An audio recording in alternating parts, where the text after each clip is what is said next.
Rain dripped from her umbrella as Danielle Brooks, a calm black woman in her early 30s, waited beside her parked car. A police cruiser slowed down, then stopped.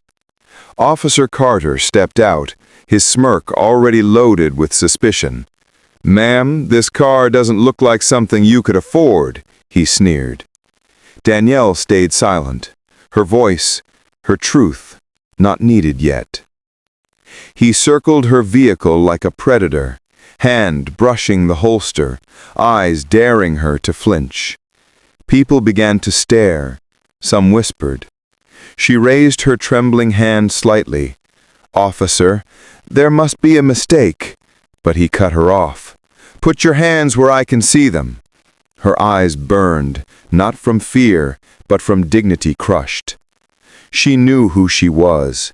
He didn't. But soon, everything changed. Danielle wasn't just anyone. She was a decorated Homeland Security officer, off-duty visiting her mother in her hometown, a place that hadn't changed in decades. As a child, she had dreamed of serving justice the right way, not through ego, but empathy. But in this town, old prejudices ran deep. Officer Carter was the kind who never questioned his own bias. He'd built a reputation on intimidation, not integrity. To him, every person who didn't look the part was a suspect. When Danielle tried to explain, he laughed. "Oh, so now you own this luxury car?" The crowd chuckled nervously. A small boy tugged his mother's sleeve, whispering, "Mom, why is he yelling at her?" Her throat tightened. She could have ended this with one flash of her badge, but she wanted to believe in decency first. So she stood still, hoping truth would speak louder than insult. Carter called for backup loudly. "Possible stolen vehicle, suspect resisting questions." Danielle's heart sank. Resisting? She hadn't moved an inch. A second officer arrived, younger, uncertain. He glanced between Danielle's calm face and Carter's hostility. "Sir, she seems cooperative. Don't question me. Check the plates." Every word was a wound. Phones were out now. The internet would soon feast on another misunderstanding, but this was her life, her honor. "Sir," she finally said softly, "if you just—" "Quiet!" he barked, cutting her off again.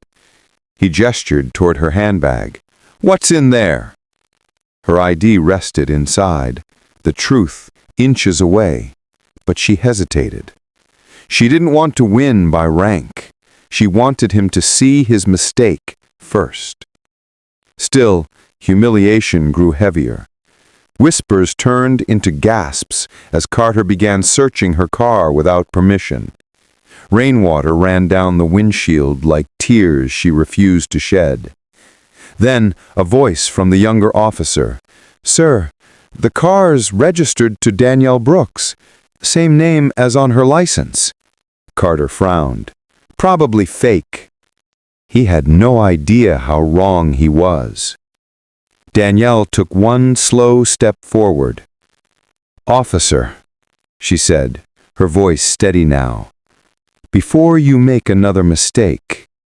She reached into her bag, calm as a storm's eye, and revealed a badge, the gleam of Homeland Security cutting through the rain.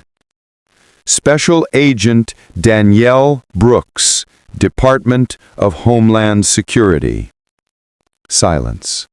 Carter froze, his arrogance collapsing in one heartbeat. His hand fell away from the holster.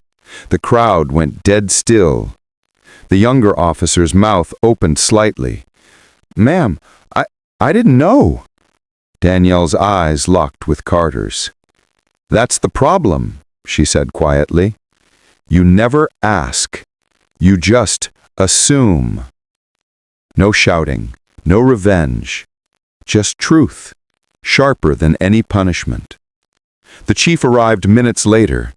After hearing the full story and seeing the badge, he turned to Carter, voice like steel.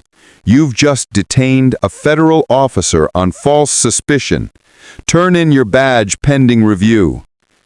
The crowd that once watched in silence now murmured in awe. A woman approached Danielle softly. We're sorry for not speaking up." Danielle smiled faintly. "Justice doesn't need apologies. It needs courage." She looked once more at Carter, eyes not angry, just tired. "Do better next time, for everyone you think you already know." As she drove away, the rain finally stopped. Reflections on the road shimmered like second chances.